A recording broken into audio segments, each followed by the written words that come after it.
Hello everyone, I'd like to welcome you all to my session Building Apps for Windows Phone, presented by me Dina Hilmi, the Windows Phone Developer Evangelist on the For Africa team. I'll begin by introducing the new features available in the new release of Windows Phone 8. These features are the customizable size style that make good use of the start screen, the live updates that is being pushed to your lock screen, the new maps that makes use of the new Nokia technology, Location API, which is similar to the one used for Windows 8 Store apps, which means there is a lot of code reused in this part. An amazing application called the Wallet presented on the phone, where you can save all your credit, debit cards, loyalty and membership cards, and even access previously saved deals to pay for these deals using one of your cards on the flow. Speech API is being presented using the text-to-speech as well as voice commands, but what makes it better than other platforms is that you have now the feasibility of making customizable voice commands to speak to your own application. VoIP is integrated in the phone experience, which means whenever I receive a VoIP call, it will look like a normal native phone call.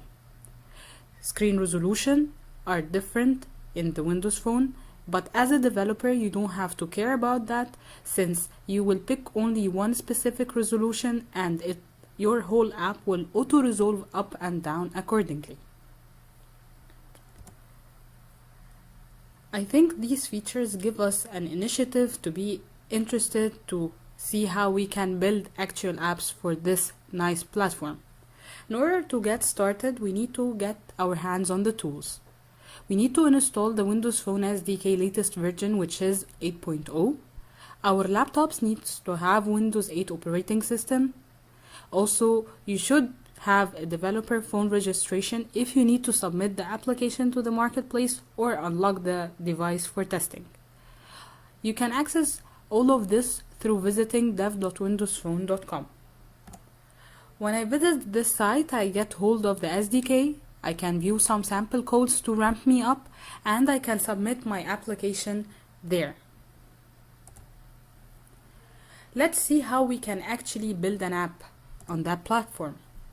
The most common way of building apps for Windows Phone is to define the UI using a language called Extendable Application Markup Language, the XAML, which is extracted from XML. The second part that you should care about is the logic. Logic is written using C# or Visual Basic according to the language that you know better. You will also have access to the .NET APIs and the Windows Phone Runtime APIs. Once I create a Windows Phone project, there are three important files that I should look at. The first file is called app.xaml, which is considered to be the application entry point. It contains all the global resources, services, events, as well as the main life cycle of the whole application. The second file is the Windows Mobile App Manifest, which contains the application development information, some capabilities, hardware requirement, as well as the packaging information of your whole app. The final file is the mainpage.xaml that contains the main view of the application and how it will look like. If we have a deeper look on the mainpage.xaml, you will see something like that. This is a single-paged application. Let's walk through the default control structure of this particular page. Basically, it has something called the phone application page, which is composed of a grid that has two rows. The first row has a stack panel that holds two text blocks. The first text block is the application title, while the second is the page title. Then the second row has the content panel, which is currently empty, where all the other content should be placed in.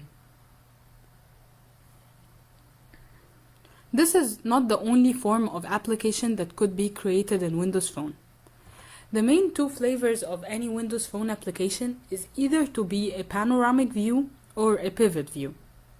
The panorama view offers a unique way to view your controls because you reimagine your whole app in the form of a magazine, where you can see that the content of this particular app is far beyond the screen boundaries.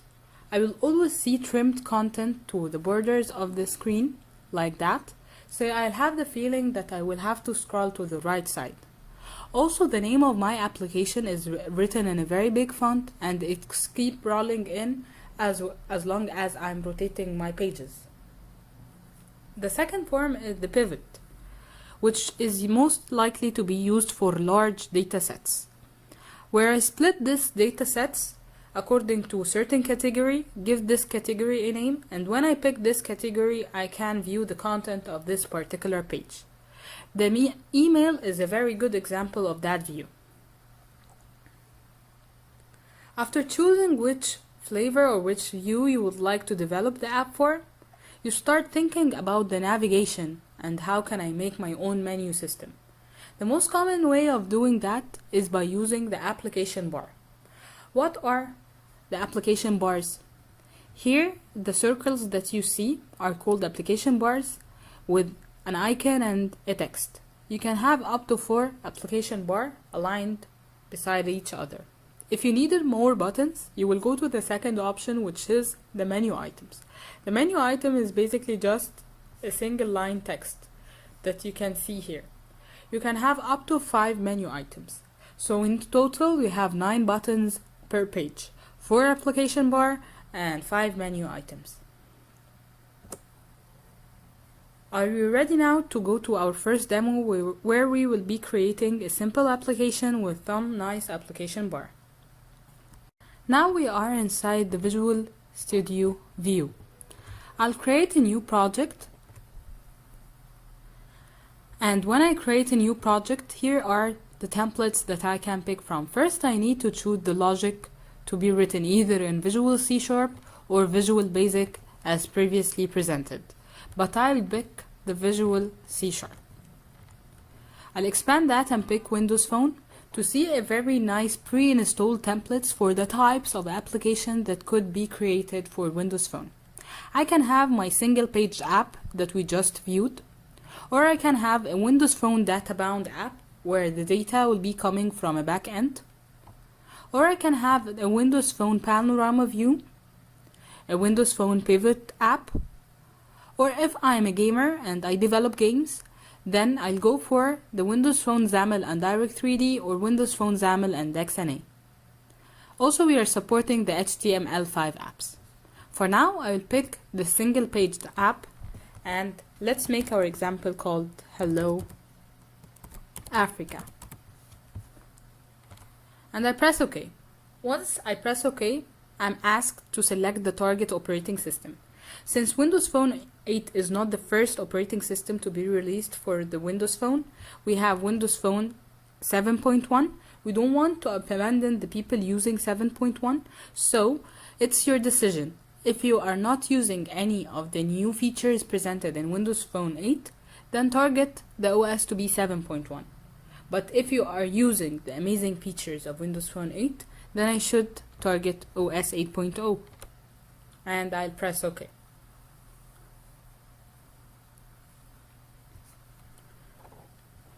Here is my project with the 3 main files I talked about, the main page.xaml, which is currently being viewed now. If I extended this page, I can see that there is another file called mainpage.xaml.cs that has the logic.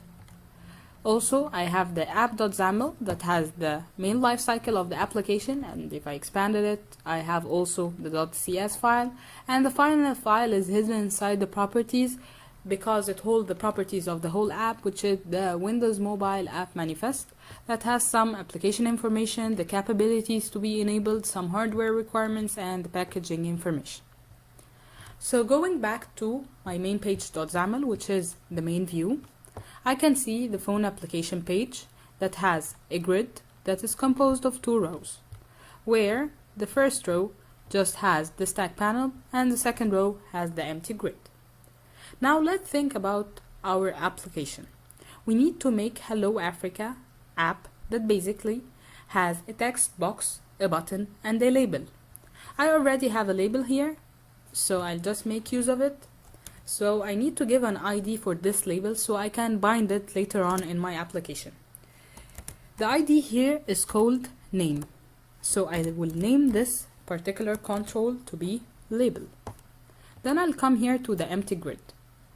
I don't want to write code and bug myself, so I'll make use of this nice toolbox that has all the controls that I can use in my application and write text box. I'll grab this text box and replace it inside my page. I can see that the code is auto-generated for me once I grab the text box. I'll do the same for the button and adjust it to be in the middle. Now I need to adjust some properties of this control. To access the properties of this control, I just select the control and press F4 to see to the side that there is the properties of the text box. First, I need to change the name of this text box to be just text box. And then I need to clear the current written text. And basically that's it. I don't need any further properties from this particular control. For the button, I'll do the same. Select the button, press F4, give this button a name, maybe change the content of the button instead of the button like show message, and remains one thing, that I need to enable an click event handler on that button. When I click on it, it will bind whatever written in the text box to the label. How can I access the events that could be enabled on this particular control is from here. You can see this thunderstorm symbol where I can click on it, see all the available events for this particular control and pick the event that I would like to enable, double click, it will auto generate it for me and even redirect me to the code behind right on the spot. Just write here that my label dot text should be equal to my text box dot text.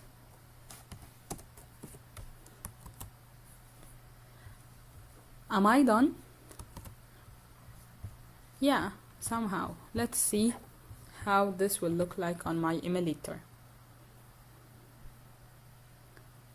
This is the nice Windows Phone emulator. I write here. I will tell you a trick here, since this is a touch-based phone, so whenever I have a text box, the soft keyboard auto pops for me. But if I'd like to make use of the hardware keyboard installed on my laptop, I press page down, so I disable this soft keyboard and start typing from my hard keyboard. If I want to enable it back, I will make page up, select the text box, page up, I see it, page down, page up, page down, and now I'll be writing from here. Hello, Africa. Simple. I'll stop debugging and go back to my main page.xaml. What I need to do here is I'd like to add some application bar icon. Do you think I have to create the button, add it to the content panel, and then enable a click for that particular application bar? Oh, and I have to create also an icon that fits the design principles of the Windows Phone 8. How many steps are these? I'm lost. There are so many. But actually, this doesn't happen here.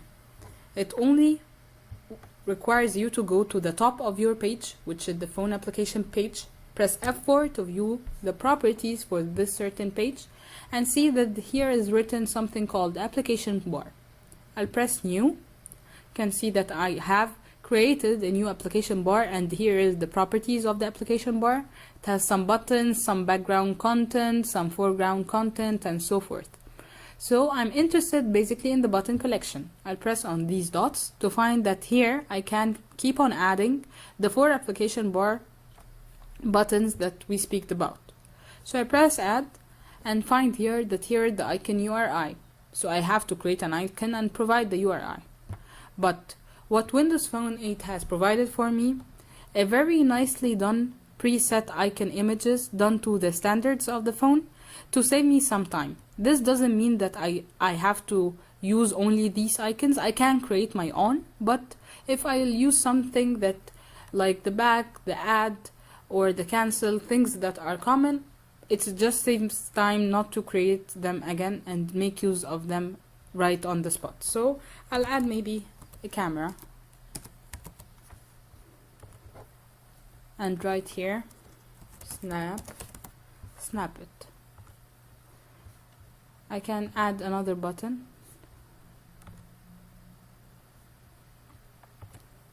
maybe a folder,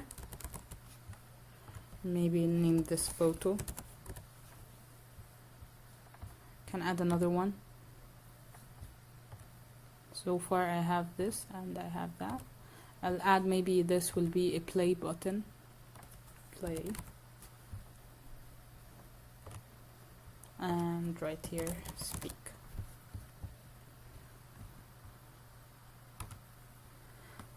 So as you see, I have created 3 nicely done application bar. Took me how long to do that? Just 2 steps. F4, new, and add the buttons. I can add also some menu items from here, which is basically text. Maybe my menu item will be called about.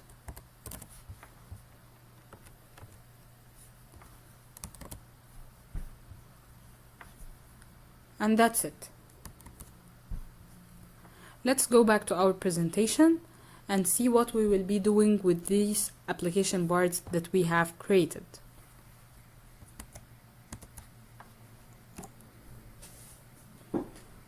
Since Windows Phone is offering a more integrated experience with the available sensors of the phone, it keeps on adding more and more sensors that you could use inside your application.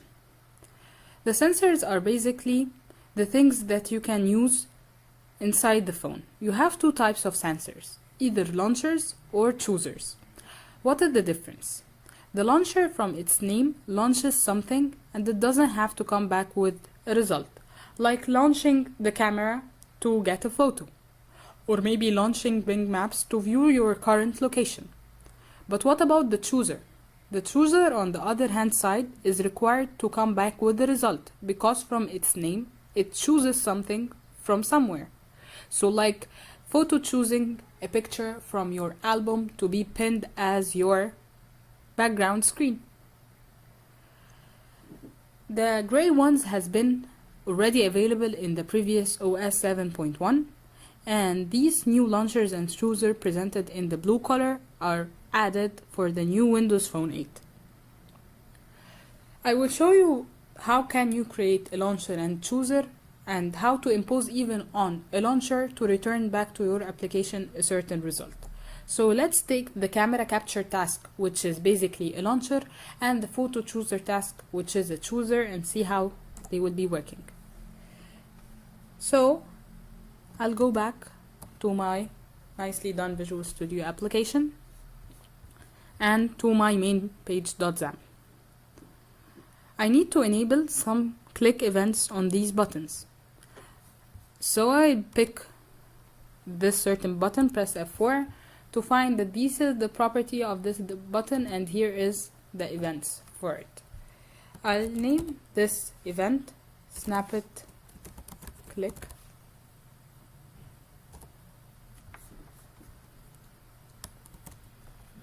And let's bind this snap it click event to open the camera that's available on the phone to maybe take a picture.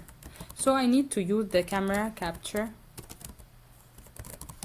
task CCT. As you can see that Visual Studio have highlighted this task that it doesn't know it because it's missing a certain assembly or a library. And definitely in order to use this task, we have to import the Microsoft.phone.tasks.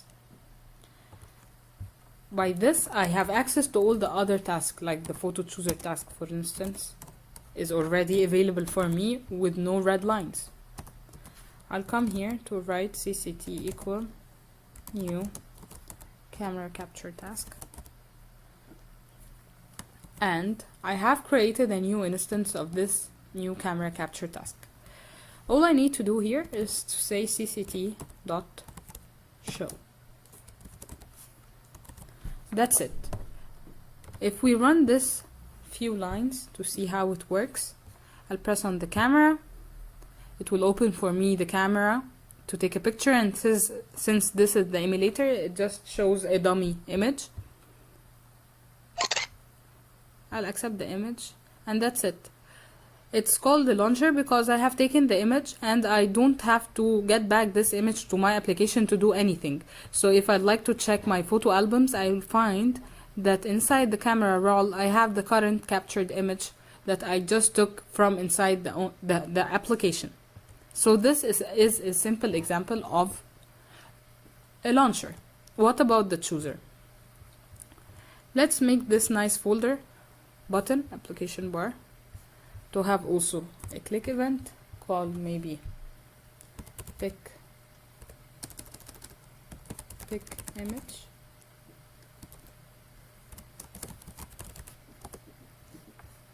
And this pick image will make use of the photo chooser task. I will have to initialize this photo chooser task to be equal new photo chooser. But this time I need to add an event to this photo chooser because I'll be picking an image from my library pictures maybe and setting it back to be a background image inside the application, or to set it to an image control or something. So I need to have something to check after taking the photo that it has been taken correctly and to assign it to some other control. So if I look here, I will find the properties available for this particular task, and here is a single event called completed. Pressing plus equal denotes that if I press tab, it will create a name for this event handler, and another tab will create the same name of this event handler but in the form of a method. I'll erase the content and place these few snippets of code. What I'm saying here basically is that if the taken picture is okay, I'll create an object of a bit image, and this bit image will be set to the current chosen image from my library.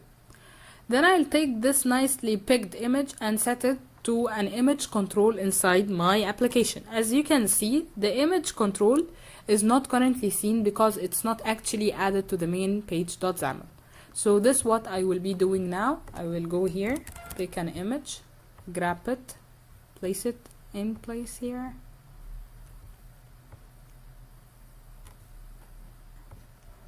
Extended, and give it a name. I can also give it a name from here instead of pressing F4. You can do it either way, and I'll name it image.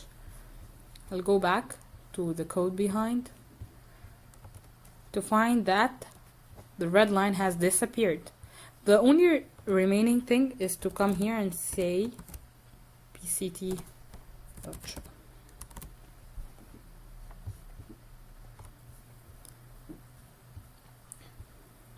So if I click here, I find that I can go to my albums, pick an image, and set it back to my application. Was this hard? It's really easy, and it is actually giving the integrated experience with the phone itself.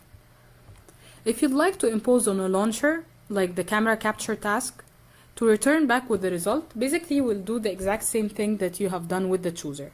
I will impose on this camera capture task, which is a launcher, a completed event, plus press plus equal, double tab, create the same exact few snippets of code, and go test it.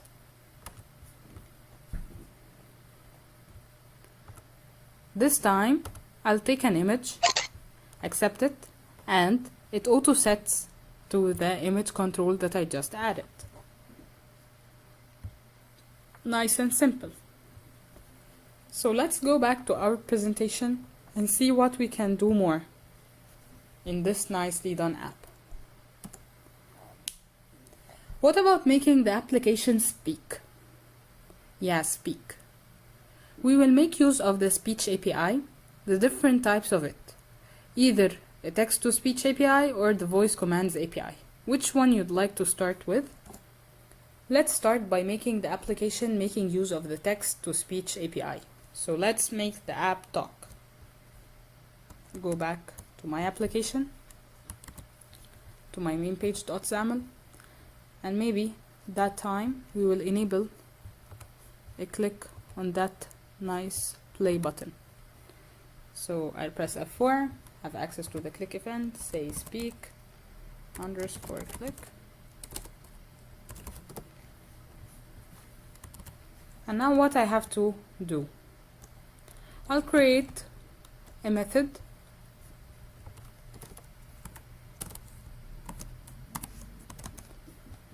called Hello Africa.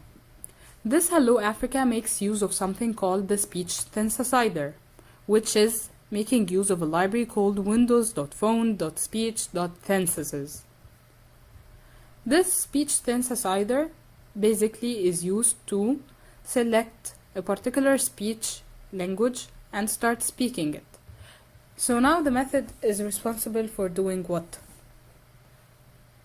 It is basically responsible for viewing all the possible installed voices, which are 15 current installed languages with different voices, whether it's female or male, display the description of the voice as well as the language that is being spoken by this particular voice, and setting this to our text box.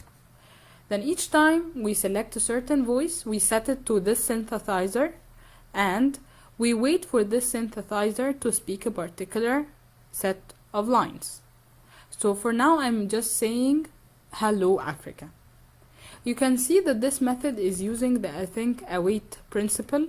We will have a whole session discussing what is the async await, but for now you can imagine it in the form of a way to avoid the UI thread to block the whole application waiting for particular result from a certain method. What I will do now is I will go to the speak click and say Hello Africa and press play.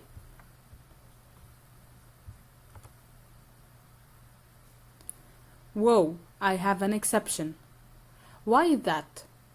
Now I'm trying to use a capability that I didn't enable, and it says that I'm trying to access the speech functionality that requires the ID cap speech recognition to be defined in my manifest. So what I'll have to do is that I'll stop the debugging, go to my Windows mobile app manifest, to the capabilities section, and start searching for this particular speech API that I'd like to enable in my capability. It's called ID cap speech recognition. And I'll try to rerun my application once more.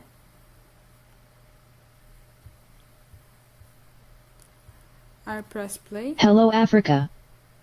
Hello Africa. Hello Africa. Hello Africa. Hello Africa. Hello Africa. Hello Africa. Hello Africa. Hello Africa. Hello Africa. Hello Africa. Hello Africa. Hello Africa. Hello Africa.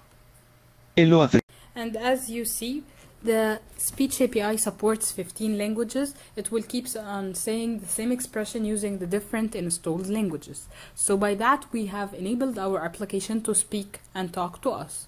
What about us speaking back to the application and giving it some commands?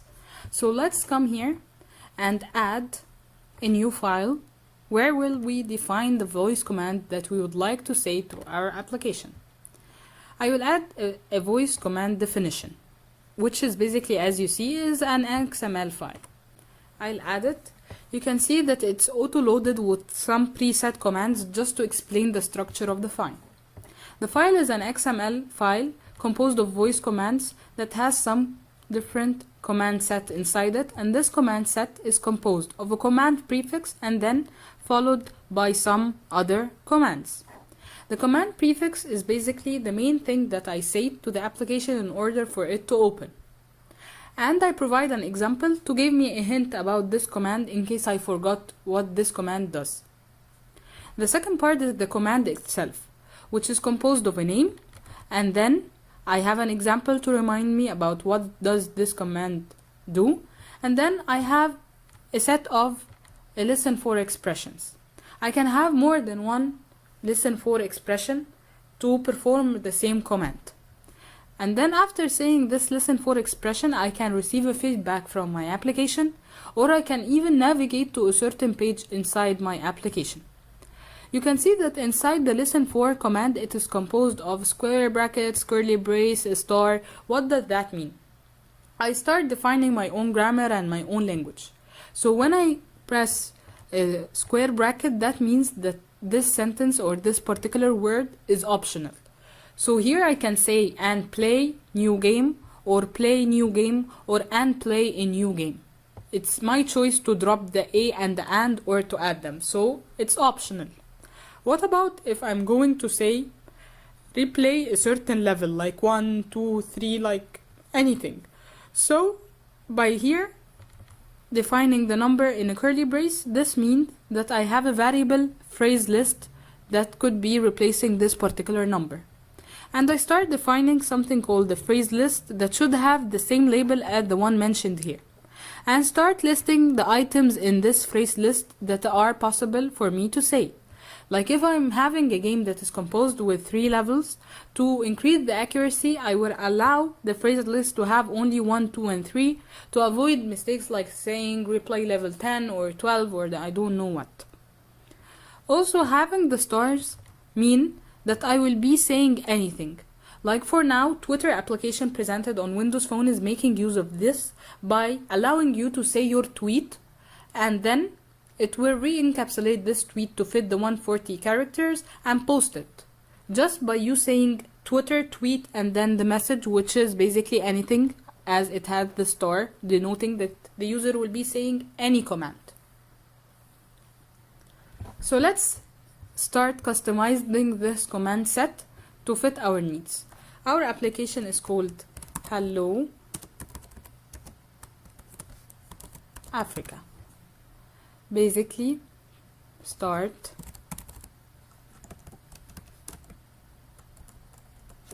Hello Africa. Then let's say a command like say hello. Says hello. And it will listen for like hello Africa, say hello. Or hello Africa, greet me. And the feedback will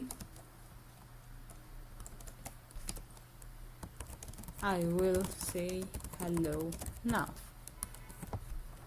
And I don't need to import the rest. So that's basically it. Let's go to the code behind and refer to this file. What I will do is that I will make use of the voice command library. So I have to import it first, windows.phone.speech.voice command. And I have to install this customizable file to this particular service to install it once my application is loaded on the phone, to give me an initial set of commands that should be set to this application to interact with it.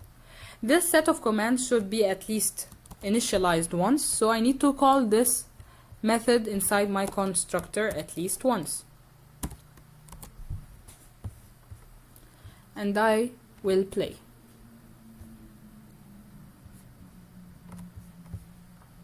In order to enable the voice commands, I don't have my application to be actually running. All I have to do is to make a long press on this window sign to see that it populates for me the default commands that I can say to any application. Like I can say call anybody, find anything, open anything, text somebody, or note something. I'll accept these commands and see that it's listening for me. If it's my first time to use this voice command thing, so I will press on the question mark, where I will be redirected to what I can say using the common commands, which I just presented, and the apps that currently make use of the voice commands, and we can see that Hello Africa is listed there. And here you can find some more commands for you. So I will speak. One more thing before speaking. If you don't know the set of commands available here, by clicking on the Hello Africa, you can say that it says hello. Like I can say hello. So let's speak and see how this will be working. Hello Africa. Say hello. I will say hello now. See, and since I didn't impose anything else, it just navigated to the start screen of my application. Maybe I can enable it like when it opens, it auto run, maybe to say hello Africa again or something. It depends on what you would like to do. Also, I can open the application using the default commands by saying open Hello Africa. Let's test that. Open Hello Africa. Starting Hello Africa. You can see that the feedback message now is different. It says starting Hello Africa and not I will be saying hello now, because this is the default way of doing it, that I don't need to impose a certain grammar to write it. But when I use my specific expression to open the application or to go to a certain part in the application, it replies with the custom feedback that I have just written. Isn't that awesome? Let's see what we can do more with Windows Phone. So far we had allowed the application to talk and to talk back to the application. Would you like to see how we can impose the lock screen notification? Let's see how the lock screen notification works. In order to see the possible apps that could push live updates to the lock screen, we visit the settings, where we check the lock screen options to find that there are 3 ways of pushing information to the lock screen. Either to make your app provides the background image, or to make your app provide a detailed status update like the one shown here, or to have your app providing quick status update, which is an icon with a number. You can have up to 5 application pushing quick status update, 1 application pushing detailed status update, and 1 application pushing your background. So let's see how we can make our application enabling this nice feature of the lock screen notification. I'll go back to my application and visit the Windows Mobile App Manifest, right click and view code. I will say yes, and I can see here that this file basically has some information about my application, the current set capabilities of the app, and some tokens, the supported screen resolution. In order to enable the live updates being pushed to the lock screen, it's actually another capability. So I will just add the same set of line each time I will require my app to make use of the 3 different types of lock screen notifications.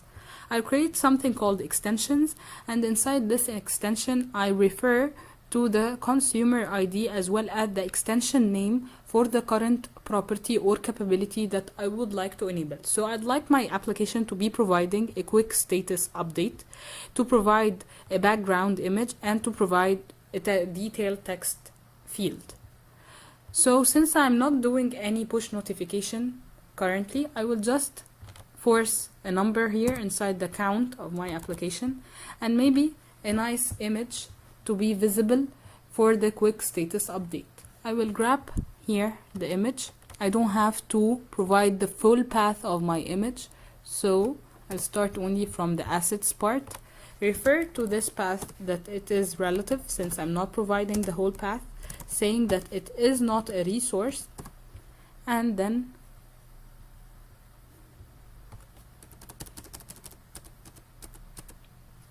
clothing this tag. I'll do the same for the device lock screen. True is a resource, false.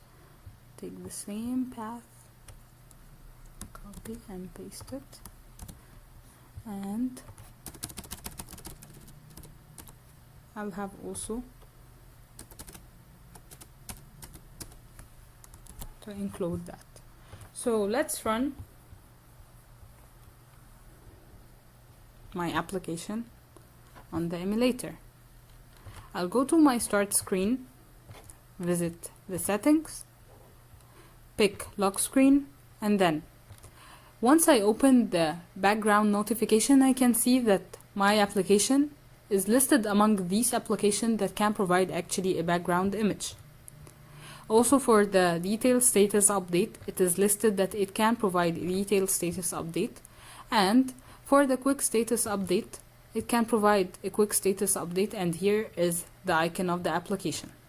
In order to simulate the lock screen on the emulator, I have here some nice simulation dashboard that is presented by this icon. When I click on, I can choose my simulator to be locked, open the simulator again to see that now it shows a quick status update with the icon image and a number. And I can unlock my phone now. Isn't that nice? It's amazing.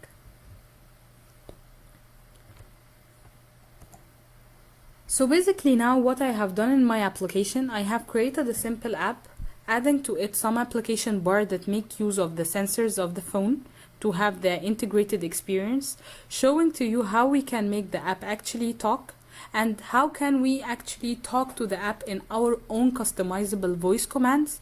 We also enable the application to push some notification right up to the lock screen without actually opening the app. So by this, I'm done for today's session. I hope you enjoyed it. I'm providing here in my slides some book resources, some online tutorials to get you started, and an amazing link to the Microsoft Virtual Academy that provides online 19 up to 20 sessions of how you can actually learn all what you need to know about Windows Phone to be ramped up in only 3 days and build as complicated apps as you want. You can always get in touch with me by tweeting or my Twitter handler or on the team Twitter handler. Also, we will be glad if you keep in touch with us by visiting our blogs to be notified about the new updates in different technologies. Thank you, and I hope you enjoyed the session and waiting for your feedback for more upcoming sessions.